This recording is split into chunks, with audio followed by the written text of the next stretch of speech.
Narkotik ittihamı ilə mühakimə edilən şair tiktoker İlham Elşad qızının cinayət işi üzrə məhkəmə araşdırması davam edir.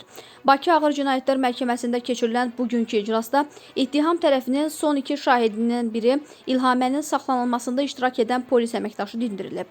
Şahid ifadəsində demək olar, əvvəlki polislərin dediklərini təkrarlayıb.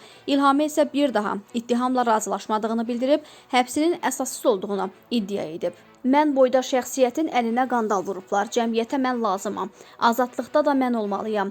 Qolları qandallayanı məni bura salan yerdə. Ağır Seyid nəvəsiyəm.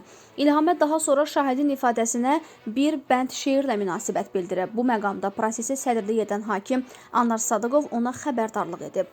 Bura sizin üçün şeir demək yer deyil. Biz də şeirə qulaq asmağa yığışmamışıq. Bir də bu hal təkrarlanmasın, hakim tələb edib. Proses sonuncu şahidin dindirilməsini təmin etmək üçün təxirə salınıb. Hakimlər məzuniyyətə getdiyindən növbəti iclas avqustda baş tutacaq. Qeyd edək ki, İlham Elşad qızına Cinayət Məcəlləsinin 234.1-1-ci maddəsi ilə ittiham verilib. Təqsiri sübuta yetirilərsə 3 ildən 8 ilə kimi azadlıqdan məhrum edilə bilər.